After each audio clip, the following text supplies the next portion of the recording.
Ya, mbak-mbak pemalas yang hobinya main game tinju dan plonga-plongo ini adalah tokoh utama kita. Namanya Ichiko. Meskipun usianya sudah 32 tahun, dirinya malah terlihat seperti anak-anak yang acuh tak acuh dengan tugas dan tanggung jawabnya.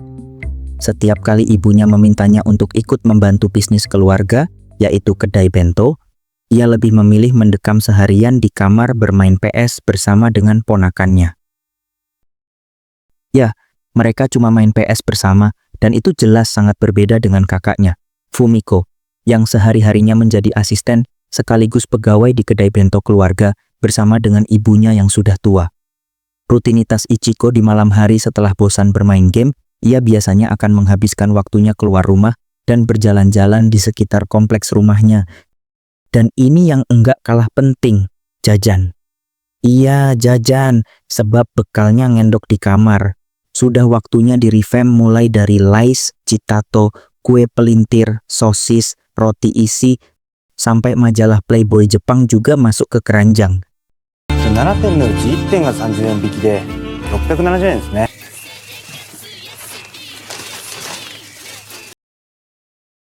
Kebetulan, waktu Ichiko pulang dari Alfamidi, dia enggak sengaja lewat base camp klub tinju, dan di sana ia lihat ada satu mas-mas gacor yang bikin dia berhenti beberapa detik buat curi-curi pandang sambil ngayal kapan ya dirinya bisa punya cowok kayak mas-mas samsak itu.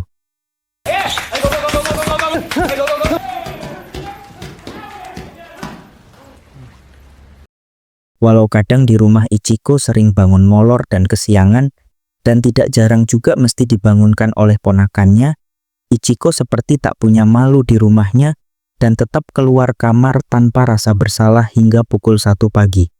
Ibunya mengatakan bagaimana Ichiko bisa punya pacar kalau berat badannya saja 100 kilo.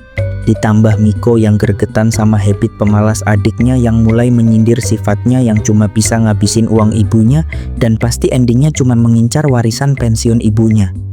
Mendengar hinaan yang pedas dari kakaknya itu, Ichiko tidak terima dan seketika sebuah piring terbang menghantam dinding tepat beberapa senti dari kakaknya duduk. Pertengkaran hebat pagi itu jelas tak bisa dihindarkan. Merasa tersudutkan di rumahnya semenjak kedatangan kakaknya yang telah bercerai dengan suaminya, Ichiko memutuskan ingin keluar dari rumah dan bertekad ingin mandiri dan membuktikan jika dirinya bisa sukses sebagai bentuk balas dendam yang elegan pada keluarganya nanti. Tapi ibunya tahu kalau Ichiko tidak punya uang sama sekali, maka seperti naluri, kebanyakan ibu yang menyayangi anaknya, siang itu sepulang Ichiko dari luar untuk menenangkan diri, ibunya memberi dia segopok uang yang bisa dia gunakan demi menyambung hidup Ichiko untuk sementara waktu.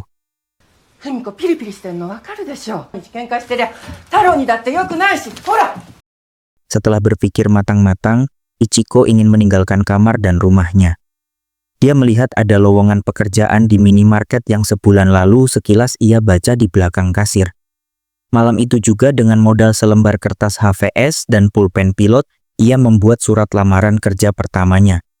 Saat interview pun tiba, ternyata mas kasir yang sering dilihatnya adalah yang mewawancarainya.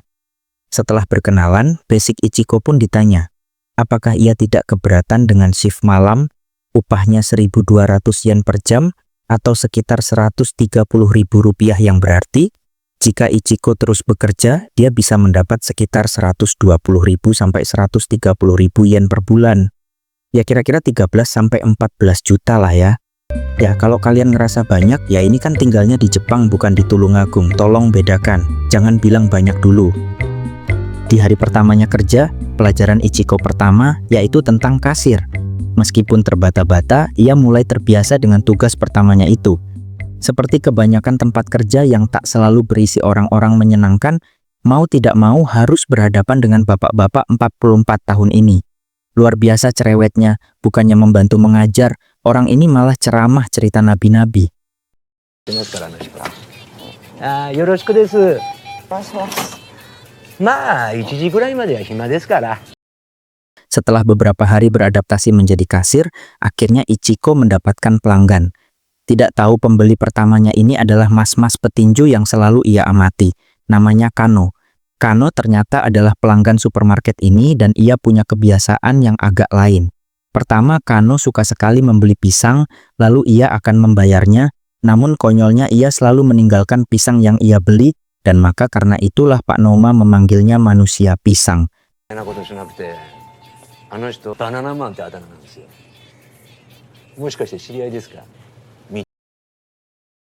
Keesokannya, Ichiko berniat mengantarkan beberapa sisir pisang yang ditinggalkan, tapi sayangnya ia tak melihat kegiatan apapun malam itu.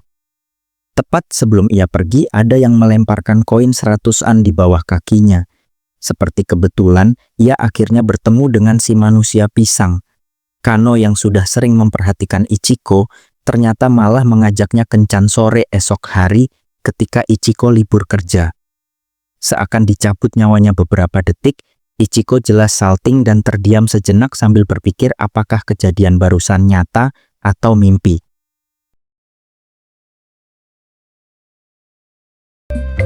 Dengan tetap konsisten plonga-plongo, Ichiko menunggu Kano di depan klub tinju itu. Dan tidak lama ada suara klakson pick-up L300 di sisi Ichiko. Ah, bawanya pick-up ya? Enggak salah, cuma ya masa ngedat pertama kali pakai pick-up?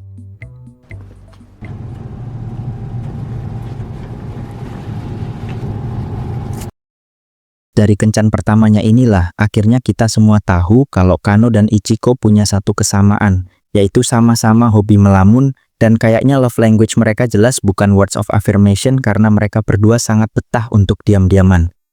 Dream date di kebun binatang yang sering kita bayangkan indah dan kadang bisa memantik topik konyol seperti, gajah kalau duduk kira-kira pakai sarung, enggak ya?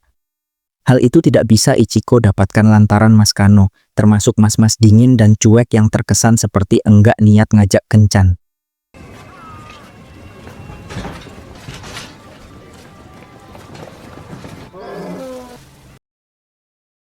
Suatu saat Pak Noma melancarkan serangan genitnya untuk mengajak Ichiko kencan yang jelas saja dicuekin.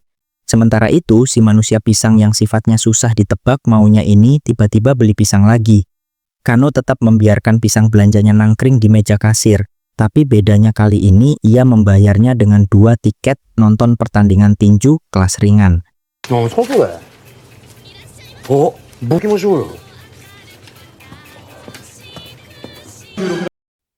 Tidak semua kerja keras kita akan membuahkan hasil, begitu itu juga dengan usaha Kano dalam pertandingan kali ini. Di paruh awal, Kano memang seperti menguasai ritme, tapi sayangnya ia terlalu memforsir seluruh energinya sebelum ronde terakhir dan hanya butuh 2 kali pukulan hook di samping rusuk kirinya sebelum Kano akhirnya jatuh terkapar. Sebagai bentuk menyemangati Kano lagi, Pak Noma mentraktir Kano dan Ichiko makan gyoza serta minum bir setelah kekalahan Kano barusan.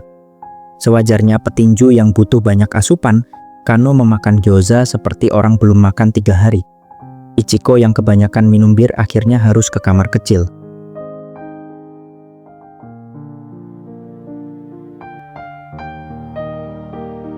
Selagi ia ke belakang, Kano rupanya cemburu akan kedekatan Pak Noma dengan Ichiko. Ditambah Pak Noma malah menggagap rendah Ichiko dengan mengatakan, dia sepertinya suka padaku. Entahlah, tapi dia bukan tipeku, tapi ya dia ingin mengajakku kencan. Yang jelas saja perkataan itu sontak membuat Kano berdiri seraya menghantam perut buncit Pak Noma. Ya, biarpun cuek, setidaknya ya mas-mas ini gentleman lah, nice Mas Kano.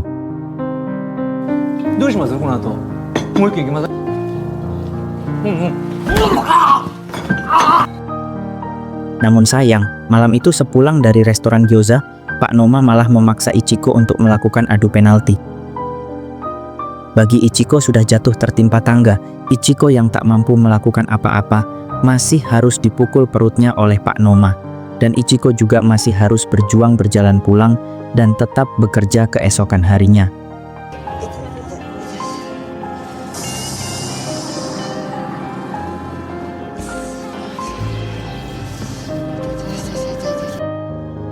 Suatu hari ketika Ichiko merasa di-ghosting oleh Kano, Ichiko memutuskan untuk mencarinya di tempat biasanya ia berlatih.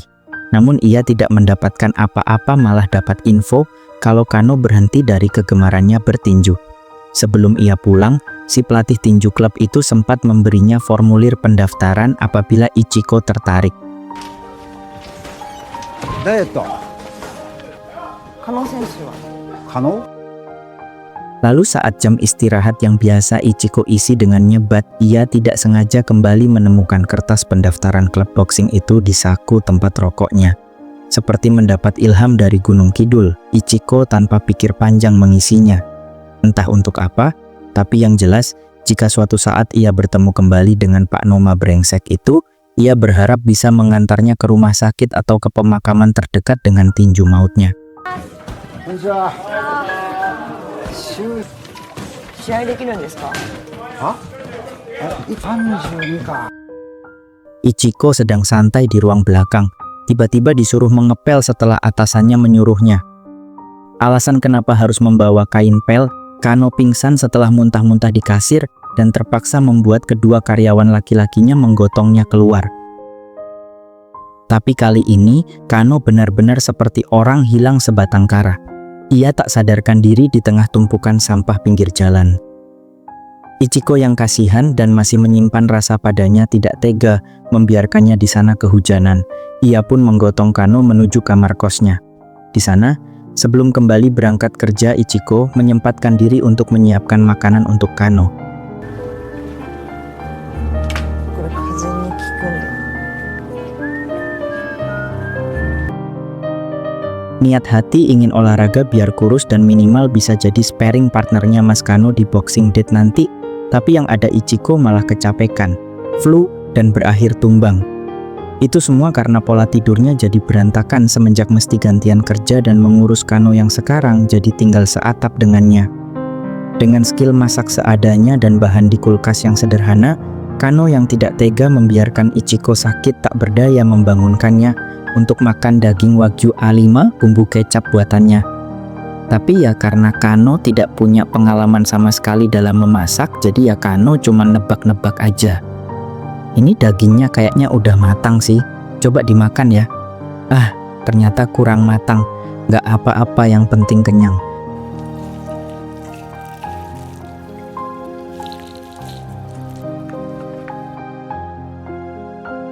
Mendapatkan pekerjaan yang sesuai dengan passion mungkin adalah pekerjaan yang diidam-idamkan banyak orang.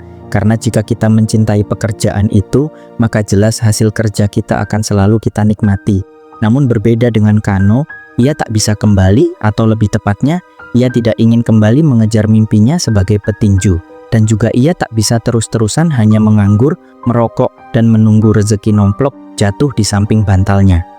Ketika dia bangun dari mimpinya, layaknya pencari loker sejati, Kano mulai mencari kerja bermodalkan koran dengan berbagai kontak perusahaan.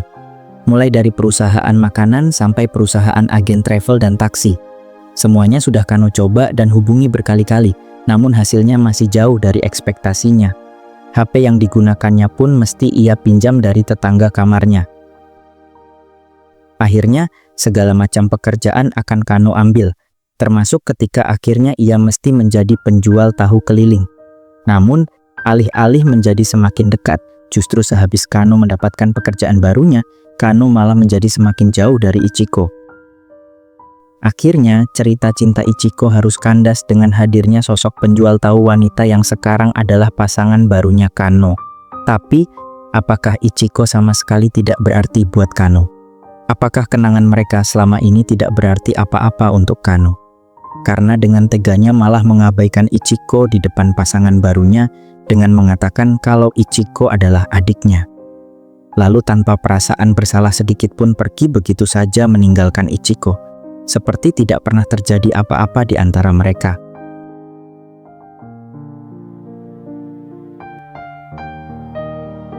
Ichiko tahu bahwa dia tidak bisa terus-menerus terjebak dalam kubangan masa lalunya. Ia tahu ia harus maju dan tetap menjalani hidupnya sekuat mungkin. Sebab ketika kenyataan dan kehidupan sudah begitu keras kepadanya, satu-satunya yang bisa ia lakukan sekarang adalah percaya dan mengandalkan dirinya sendiri. Seakan Ichiko tahu bahwa yang ia miliki saat ini hanyalah dirinya sendiri. Iya, Dia paham bahwa dengan fokus pada cita-citanya menjadi seorang petinju profesional akan sanggup mengalihkan semua masalahnya untuk menjadi pribadi yang jauh lebih baik. Di tempat kerja pun, Ichiko tak pernah sekalipun mengendurkan semangat berlatihnya. Sedetik pun, ia terus memacu dirinya dengan terus berlatih dengan serius, sehingga tidak ada alasan baginya untuk menatap masa lalunya yang berantakan. Sekarang, yang terpenting baginya adalah mencapai target pertamanya, yaitu sebagai penantang petinju amatir mewakili klub tinjunya di tingkat nasional. Walaupun usianya sebenarnya telah mencapai batas limited seorang petinju kelas ringan, tapi Ichiko tetap berlatih dan berharap suatu saat nanti kesempatan itu akan datang menghampirinya. Setelah melihat dan membuktikan bahwa Ichiko serius dengan ucapannya tempo hari, sang pelatih pun akhirnya memberi kesempatan atas kesungguhannya. Ichiko akhirnya boleh mengikuti ujian tulis sebelum pada akhirnya ia bertanding one-on-one di ring yang sesungguhnya. Dengan mengenakan nomor urut 11, Ichiko naik ke atas ring untuk kali pertama seumur hidupnya. Kehidupan dan pengalamannya sebagai petinju profesional dimulai dari sini. Ichiko pun menyadari yang terpenting dari sebuah hasil yang manis selalu berawal dari langkah pertama yang mungkin kecil dan tidak mendapat sorak-sorai dari banyak orang. Amanah yang telah dipercayakan pada Ichiko telah ia gunakan sebaik mungkin, dan hasilnya adalah namanya turut mengisi daftar nama para petinju yang lolos ke tahap selanjutnya. Semua ini sungguh hasil yang tidak mengkhianati upayanya selama ini. Hari-hari latihannya telah membentuk banyak hal dalam hidupnya secara tidak langsung. Berat badannya yang semula hampir 100 kilo berhasil diturunkan sampai 50 kilo dalam kurun waktu 1 bulan. Bukan hanya fisiknya yang semakin hari semakin fit dan bugar, sekarang pola pikirnya pun otomatis menjadi terarah dan ia juga jadi tahu apa tujuan hidupnya. Hubungan dengan keluarganya pun perlahan mulai membaik. Dampak positif dan perubahan yang dirasakan oleh orang-orang terdekatnya. Ichiko yang dulu malas dan tidak memiliki tujuan yang jelas, sekarang menunjukkan hal sebaliknya. Ia mau membantu pekerjaan bisnis keluarganya dan mulai membuktikan bahwa dirinya bukanlah Ichiko yang dulu. Ichiko yang sekarang mereka kenal adalah manusia baru, sampai keponakannya pun dilatih oleh Ichiko untuk belajar membela diri apabila ada teman-temannya yang mengganggunya. Namun, entah apa yang direncanakan oleh semesta. Hingga pada suatu siang, ketika Ichiko selesai melayani pembeli di kedai bento, muncullah seorang mas-mas dekil yang tak lain dan tak bukan adalah Kano. Tetapi sebelum Kano selesai mendapatkan pangsit bento dan tempura pesanannya, Kano dan Ichiko bertatapan. Dan Kano merasa malu karena perilaku tak tahu dirinya pada Ichiko yang akhirnya membuatnya kabur terbirit-birit. Tanpa diketahui, pada suatu sore ia pernah mendapati Ichiko sedang berlatih keras. Dan pada saat itulah dia teringat akan kesalahannya dulu karena pernah meninggalkan dan menyia-nyiakan wanita yang tanpa tuntutan apa-apa mau menerima dirinya apa adanya. Seperti gelas pecah yang tak akan bisa kembali seperti sedia kala. Kano mengerti bahwa ia tak bisa bersama lagi dengan Ichiko. Sayangnya, roda waktu terus melaju sebagaimana mestinya. Dan Kano bukanlah dewa yang bisa sesuka hati kembali ke masa lalu dan memperbaiki hubungannya dengan Ichiko.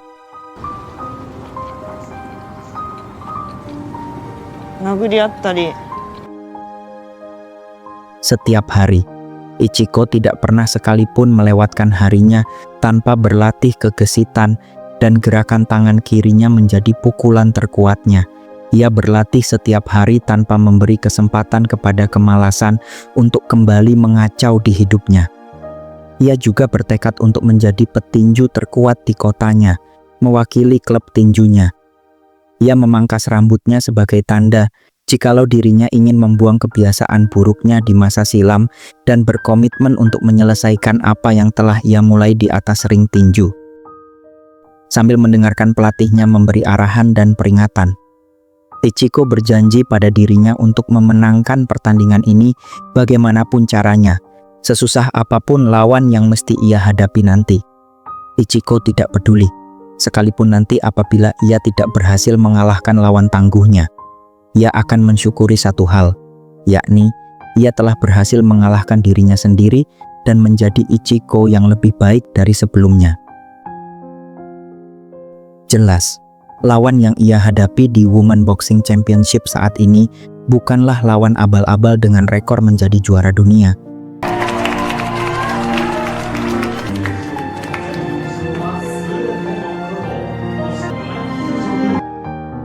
Baru beberapa detik pertandingan dimulai, dua pukulan jab yang dahsyat mendarat tepat di wajah Ichiko. Hal itu sampai membuat Ichiko jatuh untuk pertama kali. Poin untuk Ayami dan nilai yang buruk untuk performa Ichiko. Ichiko yang tak bisa menguasai pertandingan jelas kewalahan menghadapi gerakan babi buta dari Ayami. Serangan-serangan cepat dan beruntun harus bertubi-tubi ia tahan. Tapi Ichiko tak bisa terus bertahan di posisi terjepit ini. Ia harus menggerakkan kakinya seperti arahan dari pelatihnya jika ia tidak ingin tumbang di ronde pertamanya. Karena Ichiko tak sanggup lagi bertahan menghadapi bombardir beragam hantaman mematikan dari Ayami. Ichiko harus menepi lebih cepat. Untuk kedua kali dia diperingatkan bahwa apabila ia terjatuh sekali lagi, maka pertandingan akan selesai dan ia harus siap menelan pahit kekalahannya. Secara statistik, jelas poin dari Ayami jauh mengungguli nilai Ichiko yang dari tadi terus-menerus menerima pukulan maut dari Ayami. Namun untuk kali ini ia harus bertahan sedikit lebih lama. Ia harus bertahan sedikit lagi dengan harapan ia mampu membuka celah agar pukulan tangan kirinya mampu ia lesatkan ke wajah Ayami. Namun, kesempurnaan dan keberuntungan kali ini masih jauh dari nasib Ichiko. Hantaman dari tinju tangan kirinya memang sempat membuat Ayami kaget dan tak sadarkan diri beberapa detik. Tapi seperti dianugerahi kepekaan yang jelas, jam terbangnya lebih tinggi dari start boxing Ichiko. Ayami tidak lengah sedikit pun. Ia mampu membaca kompas gerakan Ichiko yang menarik napas untuk menyerang. Ayami lepaskan pukulan deras secepat kilat dari arah yang tak tertebak membuat Ichiko kehilangan keseimbangan. Dan uppercut telak dari Ayami jelas sangat merepotkan dirinya. Maka, ia mesti menerima fakta bahwa pemenang dari pertandingan kali ini adalah Ayami. Seperti di Deja Vu, pertandingan Ichiko kali ini kedatangan tamu spesial. Bukan hanya keluarga dekatnya, namun ternyata Kano juga hadir memberi suntikan support untuk Ichiko. Semua ingatan tentang masa lalunya ketika ia masih bukan siapa-siapa menggelayuti pikirannya sesaat ketika Ichiko terkapar tak berdaya. Kompilasi memori itu datang bukan tanpa sebab. Ichiko menyadari, sekalipun ia kalah kali ini, perjalanannya belumlah selesai. Pertandingan tidak mengenakan ini adalah pengalaman terbaik sejauh ini di mana dirinya harus belajar menerima dengan lapang dada segala hal yang datang di hidupnya, mau itu baik maupun buruk. Karena seorang pemenang tidak pernah lahir tanpa deraan dan beribu kekalahan yang mendahuluinya. Mungkin suatu hari nanti Ichiko akan sadar suatu hal penting. Dirinya hari ini tidak benar-benar kalah sebab orang yang kalah adalah mereka yang tak segera bangkit dari keterpurukannya. Dan faktanya Ichiko mampu bangkit dan mengatasi kekalahan sementaranya dengan lebih teguh dan legowo di hadapan banyak orang yang dulu sempat meremehkannya. Ichiko telah mengakhiri pertandingannya dengan baik. Ia adalah seorang pemenang yang sesungguhnya. Paling tidak ia telah menang dari kemalasan dan masa lalunya yang tidak ingin ia ulangi lagi. Perubahan sejati dimulai ketika seseorang menyadari bahwa masa lalu bukanlah rantai yang mengikat, melainkan pelajaran yang membentuk diri untuk menjadi lebih baik. Mengubah pola pikir berarti membuka diri terhadap sudut pandang baru, meninggalkan ketakutan yang membatasi, dan menggantinya dengan keyakinan bahwa setiap orang memiliki kesempatan untuk berkembang. Mengubah pola hidup bukan sekadar meninggalkan kebiasaan buruk, tetapi juga membangun disiplin, konsistensi, dan keberanian untuk melangkah ke arah yang lebih positif. Tidak ada perubahan yang mudah, karena setiap langkah membutuhkan pengorbanan, kesabaran, dan komitmen. Namun, mereka yang berani meninggalkan masa lalu yang kelam demi masa depan yang lebih cerah, adalah bukti bahwa manusia selalu memiliki kesempatan untuk menjadi lebih baik. Hidup bukan tentang bagaimana kita memulai, tetapi bagaimana kita memperbaiki diri dan terus bertumbuh hingga mencapai potensi terbaik kita.